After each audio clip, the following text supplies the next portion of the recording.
Oui, bonjour les amis. Alors ce que je vous propose, pendant qu'on est tous en train de réfléchir à cette question du pain de vie, on va en profiter pour refaire un tour vers l'Exode, et aller au chapitre 5 dont globalement j'ai fait quelques découpages pour que ce soit plus facile. Mais évidemment, Moïse et Aaron vont devoir aller trouver le pharaon et pour leur expliquer leur histoire de vouloir quitter l'Égypte. Ensuite, Moïse et Aaron vinrent dire au Pharaon, « Ainsi parle le Seigneur, Dieu d'Israël, laisse partir mon peuple et qu'il fasse au désert un pèlerinage en mon honneur. » Alors le Pharaon répondit, « Qui est le Seigneur pour que j'écoute sa voix en laissant partir Israël? J'ignore le Seigneur et je ne veux pas laisser partir Israël. » Alors ils lui dirent, « Le Dieu des Hébreux s'est présenté à nous. Il nous faut aller à 3 jours de marche dans le désert pour sacrifier au Seigneur, notre Dieu, de peur qu'il ne se précipite sur nous avec la peste ou l'épée. » Le roi d'Égypte leur dit, Moïse à Aaron, « Pourquoi voulez-vous débaucher le peuple de ses travaux? Allez donc à vos corvées. » Et le Pharaon dit aussi, « Maintenant que la population du pays est nombreuse, vous voudriez qu'ils se reposent de leurs corvées? »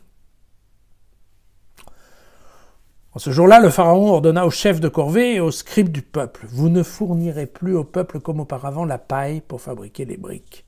Ils iront eux-mêmes ramasser la paille. Imposez-leur de faire autant de briques que jusqu'ici, n'en réduisez rien. Ce sont des paresseux, c'est pourquoi ils crient « Allons sacrifier à notre Dieu ».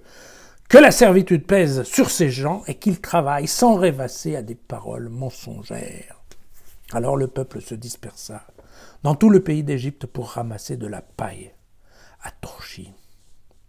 Les chefs de corvée les pressaient, « Achevez vos travaux, chaque jour la quantité exigée, comme lorsqu'il y avait de la paille. » Mais les scribes des fils d'Israël vinrent crier vers le Pharaon, « Mais pourquoi fais-tu cela à tes serviteurs? La paille, on ne la fournit plus à tes serviteurs. Et les briques, on nous dit, faites-en. Voici qu'on frappe tes serviteurs, ton peuple, à tort. » Alors il dit, « Vous êtes des paresseux, des paresseux. C'est pourquoi vous dites, allons sacrifier au Seigneur. » Sortant de chez le Pharaon, ils se précipitèrent sur Moïse et Aaron, qui les attendaient, et ils leur dirent, « Que le Seigneur constate et qu'il juge. À cause de vous, le Pharaon et ses serviteurs ne peuvent plus nous sentir. C'est leur mettre en main l'épée pour nous tuer. » Alors Moïse retourna vers le Seigneur. Et il lui dit, « Seigneur, pourquoi as-tu maltraité ce peuple? Pourquoi donc m'as-tu envoyé? Depuis que je suis venu vers le Pharaon pour parler en ton nom, il a maltraité ce peuple et tu n'as absolument pas délivré ton peuple. » Et oui, et oui, et oui, et oui, et oui. En effet, ça se passe un peu... Bon, ça se passe comme Dieu avait un peu prévu, c'est-à-dire que Aaron et Moïse allaient trouver Pharaon et que Pharaon n'allait pas être un type très aimable.